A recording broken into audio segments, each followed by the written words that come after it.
मुद्दई लाख बुरा चाहे क्या होता है, वही होता है जो मंजूरे खुदा होता है। वो कहते हैं ना, जिसके साथ ऊपर वाला होता है उसका कोई क्या ही बिगाड़ सकता है। और एक ऐसी ही कहानी सामने आई है जिसे सुनने के बाद आप भी हैरान हो जाओगे, क्योंकि ये वाकई में ही एक कुदरत का करिश्मा है या फिर ऊपर वाले ने अपने होने का एहसास कराया है। ये कहानी हज यात्रा से जुड़ी है। इस कहानी को शुरू करते हैं, लेकिन उससे पहले मैं आपको हमेशा की तरह जगह और किरदारों के बारे में बता देता हूं, जिससे आप बेहतर तरीके से इस पूरी कहानी को समझ सकें। देखिए, ये कहानी लीबिया से सामने आई है। 27 से 28 मई के बीच का ये पूरा मामला है। इस कहानी के अंदर जो पहला किरदार है उसका नाम है आमिर अल मेहदी मंसूरी अल गद्दाफी। इस कहानी के अंदर जो दूसरा किरदार है वो है प्लेन का पायलट और वहां का मैनेजमेंट। अब कहानी की शुरुआत करते हैं। लीबिया के अंदर आमिर अल मेहदी मंसूरी अल गद्दाफी हज यात्रा के लिए निकलते हैं अपने घर से। घर से निकलने के बाद वो एयरपोर्ट पर पहुंच जाते हैं।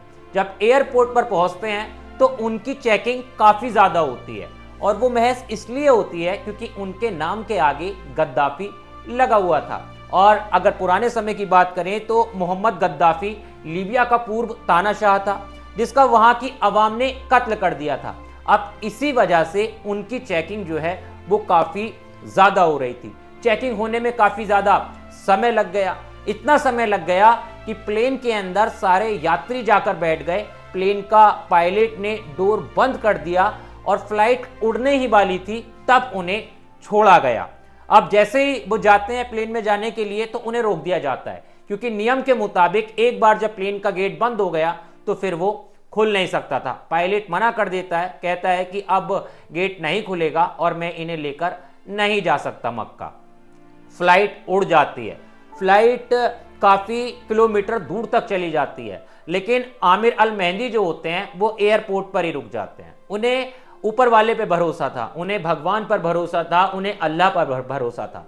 वो कहते हैं कि मैं इस एयरपोर्ट को छोड़कर नहीं जाऊंगा, और वो वहीं पर बैठकर जॉब वगैरह अपना करने लगते हैं। तो एक वहां का व्यक्ति आता है जो कि बड़ा अधिकारी था। वो कहता है कि अब तो देखो फ्लाइट चली गई है और ये इम्पॉसिबल है कि तुम दोबारा हज यात्रा कर सको। शायद तुम्हारे नसीब में है ही नहीं हज यात्रा करना, शायद तुम्हें अल्लाह ने बुलाया ही नहीं है, इसीलिए तुम्हारे साथ ये सब कुछ हुआ है और तुम हज यात्रा पर नहीं जा रहे। लेकिन मेहदी को ऊपर वाले पर, अल्लाह पर पूरा भरोसा था। वो वहां से जाने के लिए मना कर देते हैं, कहते हैं कि मैं यहां से नहीं जाऊंगा, मैं कुछ समय और गुजारना चाहता हूं।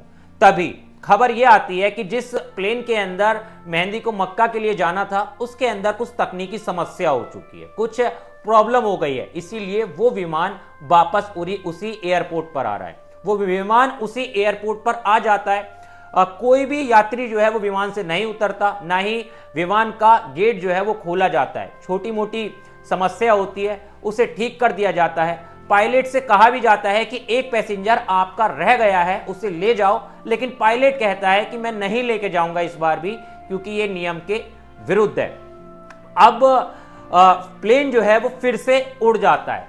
जब फिर से उड़ जाता है तो मेहदी जो होते हैं वो फिर से कहते हैं कि मैं अभी भी नहीं जाऊंगा यहां से। वो सिर्फ उस समय ऊपर वाले को याद करते रहते हैं, और वहां का जो थोड़ा सा मैनेजमेंट होता है, जो स्टाफ होता है, वो बार बार आके उन्हें समझाता है कि देखिए अब आप चले जाइए, एक बार ऐसा हो गया कि फ्लाइट वापस आ गई, लेकिन अब दोबारा वापस नहीं आएगी और आपका ये सपना जो है वो अधूरा ही रह जाएगा। और गद्दाफी की आंखों में काफ़ी ज़्यादा उस समय आंसू थे, वो काफ़ी ज़्यादा उदास हो चुके थे, क्योंकि हज यात्रा करना एक हर मुस्लिम का सपना होता है, और टिकट होने के बावजूद भी अंतिम समय पर वो प्लेन के अंदर नहीं चढ़ पाए थे, इसीलिए काफ़ी ज़्यादा मायूस हो गए थे और सिर्फ ऊपर वाले को ही याद कर रहे थे। तभी दोबारा से खबर आती है, वो ये कि जिस प्लेन में गद्दाफी को जाना था उसके अंदर फिर से तकनीकी समस्या आ गई है, और वो प्लेन जो है वो फिर से उसी एयरपोर्ट पर लैंड कर रहा है। प्लेन दोबारा से उसी एयरपोर्ट पर आता है। उसके अंदर दोबारा से तकनीकी समस्या जो है वो ठीक की जाती है। उसके बाद मैनेजमेंट के द्वारा एयरपोर्ट के कहा जाता है पायलट से कि भाई तुम ले जाओ। तो पायलट खुद कहता है कि वो जो पैसेंजर रह चुका है, जो हज यात्रा करना चाहता है, आप उसे भेज दीजिए, शायद उसी के कारण ये प्रॉब्लम हो रही है और शायद उसी के कारण जो है प्लेन उड़ नहीं पा रहा है। गद्दाफी को भेजा जाता है, प्लेन के गेट खुलते हैं, उन्हें चेयर दी जाती है। और सोशल मीडिया पे ये तमाम तस्वीरें हैं जो कि आप देख सकते हैं कि पायलट के साथ में गद्दाफी की काफ़ी ज़्यादा वायरल हो रही हैं। और इस पूरी कहानी का वाकया जो है गद्दाफी खुद एक वीडियो के जरिए सोशल मीडिया पे अपलोड करके बताते हैं। अब जब गद्दाफी प्लेन में बैठते हैं उसके बाद प्लेन में कोई तकनीकी समस्या नहीं आती, कोई प्रॉब्लम नहीं होती, प्लेन सीधे मक्का पहुंचता है और हज के लिए गद्दाफी भी वहां पर पहुंच जाते हैं। लेकिन जिस किसी के सामने भी ये कहानी आई सोशल मीडिया पे, जैसे ही ये कहानी सुनी तो उसके बाद लोगों ने यही कहा कि जिसके साथ ऊपर वाला होता है, जो दिल से ऊपर वाले को मानता है, तो फिर उसका कोई बिगाड़ नहीं सकता। अगर मन में ऊपर वाले से मिलने की सच में श्रद्धा थी, वो मन से मिलना चाहते थे, तो इसीलिए अल्लाह ने ये करिश्मा करके दिखाया है और प्लेन को उनके बिना उड़ने नहीं दिया। खैर, ये कहानी इस समय काफी ज्यादा चर्चा का विषय बन चुकी है और हर कोई कह रहा है कि ये अल्लाह का करिश्मा है।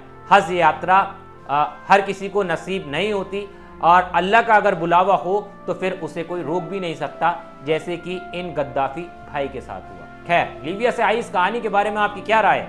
आप किस तरह से देखते हैं, आप कैसे सोचते हैं? एक बार कमेंट जरूर करना। और इसी तरह की स्पेशल स्टोरीज के लिए, इसी तरह की कहानी के लिए और किसी भी खबर को एक आसान भाषा में समझने के लिए आप मेरे चैनल को सब्सक्राइब करना दोस्तों मत भूलना। मैं इसी तरह की खबरें आपके लिए लाता रहता हूँ। मिलता हूँ आपसे किसी और वीडियो। जय हिंद।